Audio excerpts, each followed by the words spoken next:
Terima kasih Anda masih bersama kami. Bagi Anda yang baru saja bergabung, kami hadirkan kembali 3 berita utama hari ini. Kantor Bupati Ogan Komering Ulu ludes terbakar, aktivitas pegawai menjadi terganggu.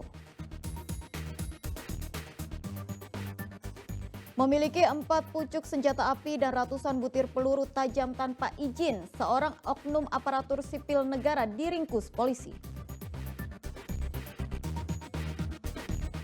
Hari pertama masa pengenalan lingkungan sekolah disambut antusias oleh siswa baru.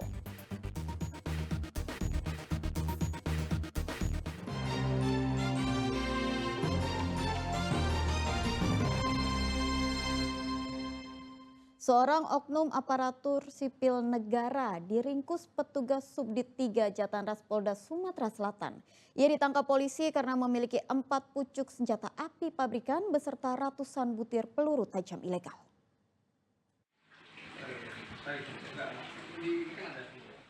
Polisi menangkap Mareda Gosta berusia 44 tahun di rumahnya kawasan Kalidoni, Kota Palembang. Saat digeledah, aparat Subdit 3 Jatarnas Direktorat Kriminal Umum Polda Sumatera Selatan ditemukan 4 pucuk senjata api produksi pabrikan beserta ratusan butir peluru tajam ilegal. Senjata yang diamankan adalah 2 unit senjata api laras panjang serta 2 unit pistol dilengkapi dengan 327 butir peluru berbagai kaliber. Pelaku merupakan aparatur sipil negara di Kota Palembang. Saat diperiksa, pelaku mengaku menyimpan senjata api tersebut untuk koleksi. Senjata tersebut didapat dari seseorang dengan inisial RO dengan harga di atas 10 juta rupiah.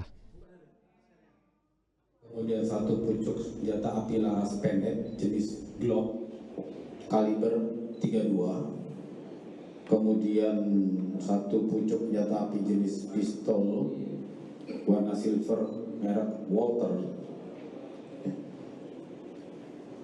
kaliber 25. Ada sarung dan ada ratusan amunisi. Masing-masing senjata ada pelurunya, nanti akan kita tampilkan supaya rekan-rekan bisa mengetahui ini pelurunya peluru tajam semua dan mematikan tentunya. Yang bersangkutan ASN, salah satu kantor kementerian lah yang ada di sinilah gitu ya. Polisi tengah mengembangkan kasus ini karena dicurigai pelaku terlibat jual beli senjata api. Petugas juga memburu pemasok senjata api yang kini masih buron. Karena kasus ini, pelaku dijerat dengan Undang-Undang Darurat tentang tindak pidana penyalahgunaan senjata api dengan ancaman hukuman maksimal 20 tahun kurungan penjara. Muhammad Ardiansyah Putra melaporkan dari Kota Palembang.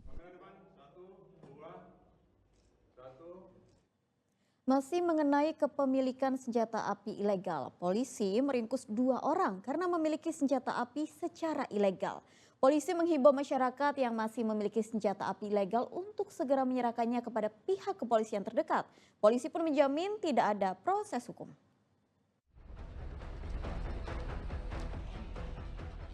Purwono dan Bambang Mardianto diringkus polisi atas kepemilikan senjata api rakitan berikut amunisinya. Polisi juga menyita 14 pucuk senjata api rakitan dan 5 butir amunisi serahan masyarakat.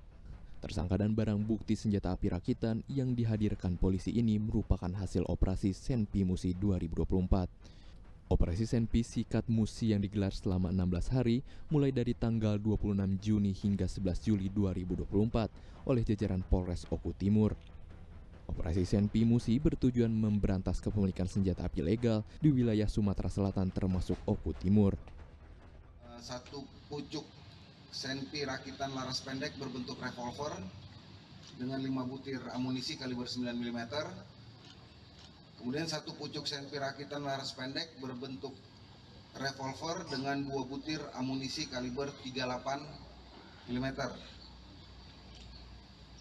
Yang berikut adalah 14 pucuk Senpi rakitan dan 5 butir amunisi hasil serahan dari masyarakat yang diserahkan melalui Polsek jajaran Polres Oku Timur dengan rincian sebagai berikut. 7 pucuk Senpi rakitan laras panjang serahan masyarakat, 7 pucuk Senpi rakitan laras pendek serahan masyarakat, dan 5 butir amunisi kaliber 9 mm serahan dari masyarakat. Polisi menghimbau masyarakat yang masih memiliki senjata api ilegal untuk segera menyerahkannya kepada pihak kepolisian terdekat. Polisi menjamin mereka yang menyerahkan secara sukarela tidak akan diproses hukum. Namun jika tertangkap tangan, dipastikan akan mendapatkan sanksi berat berupa kurungan paling lama 20 tahun penjara. Dedi Irwansyah melaporkan dari Kota Palembang.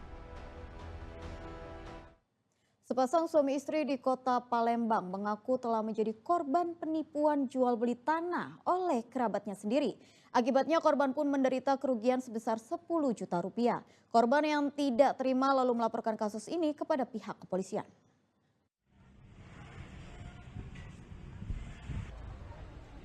Waspadalah saat bertransaksi membeli tanah. Pasangan suami istri Willy Fikramsyah dan istrinya telah menjadi korban penipuan oleh seorang perempuan paruh baya berinisial FS. Akibatnya, korban menderita kerugian hingga sebesar 10 juta rupiah.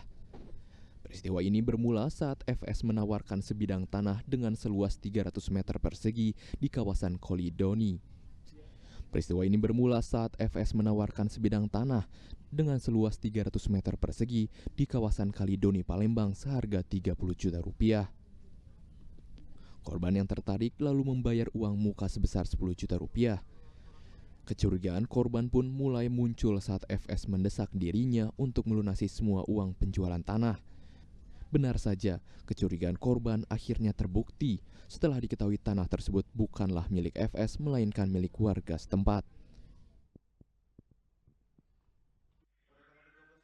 Dia datang ke rumah kan nawarin mau jual tanah tadi kan. Tanah ya namanya di kita tadi apa penawaran dari orang tua kan. Nah maulah kita kan ngambil tadi tanah tadi kan. Datang ke rumah, buatlah pembayaran tanggal 13 Mei itu kan. Pembayaran di DP dulu sebesar 10 juta. Setelah kita DP, gini nagih terus, minta apa? Dibayar terus lah. Minta lunasi. Iya. Terus? Apapun jadi terus sampai nanya apa emas gini aku ini tanya ini kan. Mas kalau ada emasnya coba emas dulu diinin dulu nanti. Nah, kan enggak ada namanya emas di rumah kan. Nah, makanya kan kami curiga, jadi kami cek lagi ke sekitar bahwa tanah yang dijual tuh ada yang punya lagi. Oh, tanah uang itu. Tanah uang lagi. FS sendiri saat ini tidak diketahui keberadaannya karena ponsel miliknya pun sudah tidak aktif. Korban berharap polisi memproses laporannya dan menangkap pelaku untuk mempertanggungjawabkan perbuatannya. Dedi Irwansyah melaporkan dari Kota Palembang.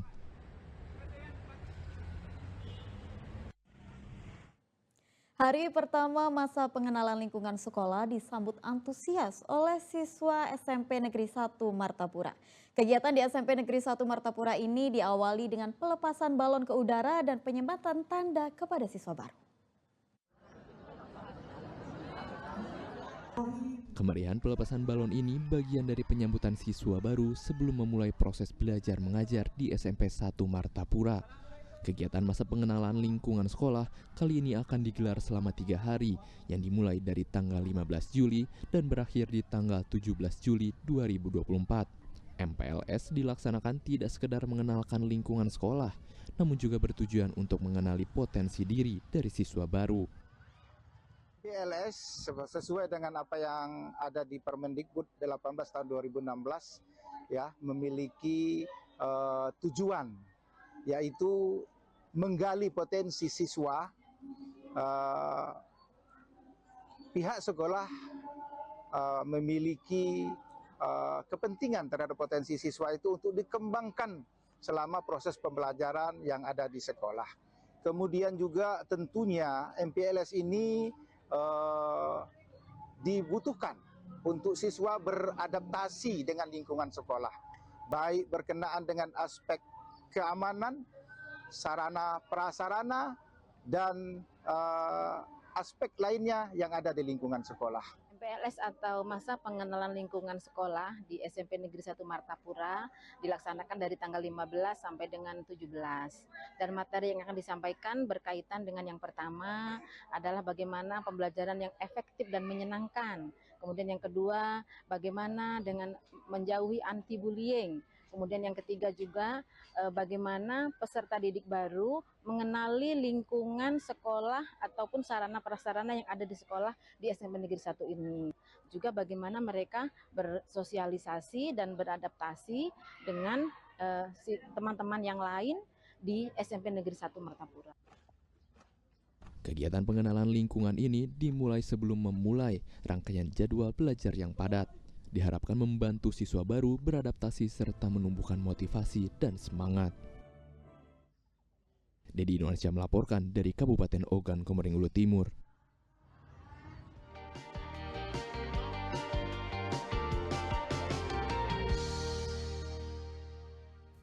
Laporan tersebut mengakhiri berita Palembang hari ini. Saya Tabita Putri berterima kasih atas perhatian dan kebersamaan Anda.